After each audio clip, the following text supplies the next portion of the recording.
Salut à tous les culés, bienvenue sur la chaîne. Aujourd'hui, on fait un point complet sur toute l'actualité du FC Barcelone. Au programme, le renouvellement de Ferran Torres, la situation d'Ansu Fati et Marc Casado, les dernières informations autour de Julián Álvarez, les coulisses du dossier Bernardo Silva, mais aussi plusieurs nouvelles concernant la Masia, le Camp Nou et certains cadres de l'équipe. Installez-vous confortablement parce qu'il y a beaucoup de choses à analyser.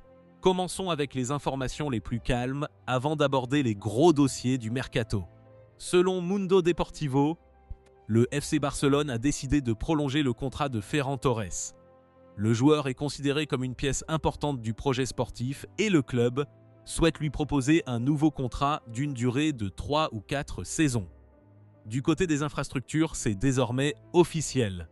Le Spotify Camp Nou est candidat pour accueillir la finale de la Ligue des Champions 2029. L'UEFA a clôturé les candidatures sans grande surprise et 2 stades restent en lice, Wembley et le futur Camp Nou. La décision finale sera annoncée le 15 septembre.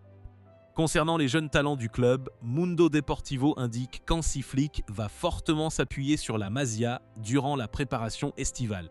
Avec 15 joueurs de l'équipe première engagés à la Coupe du Monde, plusieurs jeunes du centre de formation ont déjà été prévenus qu'ils devront être présents dès le premier jour de la pré-saison. D'autres ont reçu pour consigne de rester en excellentes conditions physiques au cas où Flick ferait appel à eux. Toujours dans la rubrique des jeunes, Hamza Abdelkarim va bel et bien devenir un joueur du Barça à part entière. Selon Mundo Deportivo, Al-Ahly a confirmé que Barcelone avait activé son option d'achat estimée à 1,5 million d'euros, auquel s'ajoutent plusieurs bonus. Le joueur signera un contrat jusqu'en 2029 et l'officialisation du transfert est attendue dans les prochains jours. Parlons maintenant du dossier Marc-André Ter Stegen. Selon Mundo Deportivo, l'Ajax est à la recherche d'un gardien de haut niveau et son entraîneur Michel aurait demandé à ses dirigeants d'étudier la possibilité de recruter le portier allemand du Barça. L'expérience, le leadership et la qualité de Ter Stegen seraient particulièrement appréciés. Autre information intéressante, il y a un an, l'agent de Nico Williams s'était rendu à Barcelone afin de relancer les discussions avec le club catalan. L'ailier espagnol souhaitait rejoindre le Barça et un accord jusqu'en 2031 avait même été trouvé entre les différentes parties.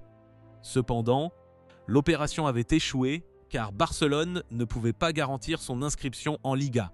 Nico Williams avait finalement choisi de prolonger son contrat avec l'Athletic Club jusqu'en 2035. Passons maintenant à la situation d'Ansu Fati. Selon Sport, le principal obstacle à son maintien à l'AS Monaco reste son salaire. Le joueur souhaiterait conserver les mêmes émoluments qu'au FC Barcelone, alors qu'il devrait percevoir environ 14 millions d'euros la saison prochaine. Du côté des départs, Luis Rojo affirme que Marc Casado a accepté l'idée de quitter le FC Barcelone. Jorge Mendes disposerait déjà de 2 propositions concrètes, une provenant d'Europe et une autre d'Arabie Saoudite. L'objectif serait de boucler son avenir avant le 30 juin. Venons-en maintenant au dossier Bernardo Silva. Selon FT Schneidi, Bernardo Silva aurait accepté l'offre du Real Madrid et devrait rejoindre le club madrilène en tant qu'agent libre. Toujours selon plusieurs sources relayées sur X, un contrat de 2 saisons avec une année supplémentaire en option aurait été validé. Cependant, du côté du FC Barcelone, le discours a toujours été différent. Selon Benayad Akraf, Bernardo Silva a toujours été considéré comme une opportunité de marché intéressante, mais jamais comme une priorité absolue. Le journaliste estime que si Barcelone avait réellement voulu faire du Portugais une cible prioritaire, son arrivée aurait probablement été finalisée depuis longtemps. Javi Giorgetti apporte également des précisions importantes sur ce dossier. Selon lui, Bernardo Silva avait bel et bien reçu une offre du Barça. Les différentes parties auraient trouvé un terrain d'entente concernant le salaire, mais le joueur aurait dû accepter un rôle beaucoup plus secondaire, devenant potentiellement la 4e ou 5e option dans la hiérarchie du bloqué du milieu de terrain. Toujours selon cette source, Bernardo souhaitait rejoindre Barcelone et le club lui aurait demandé de patienter afin de finaliser certains départs. L'Atlético Madrid serait ensuite entré dans la danse en lui proposant un rôle plus important ainsi qu'un meilleur salaire. Enfin, Le Real Madrid serait intervenu avec une offre encore plus attractive financièrement, accompagnée d'une promesse de titularisation. Pour Barcelone, Bernardo Silva représentait davantage une opportunité de renforcer la profondeur de l'effectif qu'une véritable recrue galactique. Désormais, la priorité du club serait ailleurs. Et justement, parlons du poste d'attaquant. Selon Mundo Deportivo, Darwin Núñez pourrait devenir une option crédible pour le Barça. Le club continue de considérer Julián Álvarez comme sa priorité absolue pour renforcer l'attaque. Mais les négociations avec l'Atlético Madrid seraient de plus en plus compliquées. Darwin Núñez serait déjà informé que son nom circule en interne du côté de Barcelone. L'Uruguayen attendrait désormais d'éventuelles avancées, tandis que plusieurs clubs de Premier League surveilleraient également sa situation. Concernant Julián Álvarez, le Barça continue d'étudier toutes les possibilités, mais sans perdre de vue la complexité du dossier.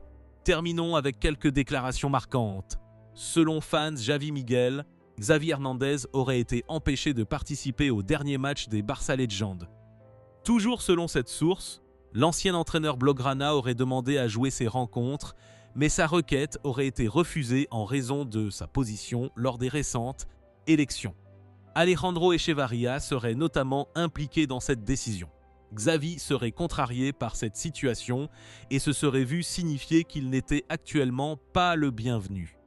Le FC Barcelone considérerait toutefois cette situation comme temporaire et estime qu'elle pourrait s'apaiser avec le temps. Enfin, quelques mots sur l'équipe nationale espagnole. Rodri a récemment évoqué la personnalité de Gavi. Le milieu espagnol a déclaré « Gavi est énergique, il n'a aucun filtre, il s'en fiche complètement. On aime sa personnalité, mais on a essayé de lui dire que c'est différent à l'entraînement. » Je ne savais pas qu'ils avaient filmé ce moment, mais je me suis complètement chié dessus. Rodri a également parlé de Lamine Yamal. L'autre jour, Lamine m'a dit qu'il ne venait pas dîner parce qu'il devait se préparer pour la Coupe du Monde. Il est très concentré. Je le vois en parfaite forme pour le tournoi. Enfin, Steven Gerrard s'est montré très élogieux envers le jeune talent barcelonais. L'ancien capitaine de Liverpool a déclaré « Je pense que Lamine Yamal sera le meilleur jeune joueur de la Coupe du Monde.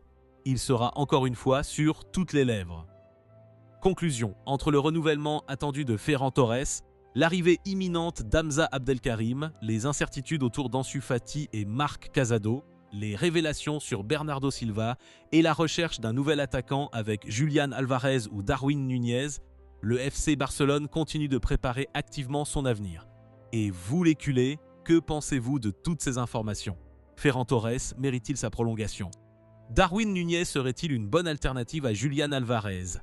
Et surtout, êtes-vous déçu par l'issue du dossier Bernardo Silva? Dites-moi tout en commentaire. Si cette vidéo vous a plu, n'oubliez pas de laisser un like, de vous abonner à la chaîne et d'activer la cloche pour ne manquer aucune actualité du FC Barcelone. À très bientôt pour une nouvelle vidéo. Visca Barça!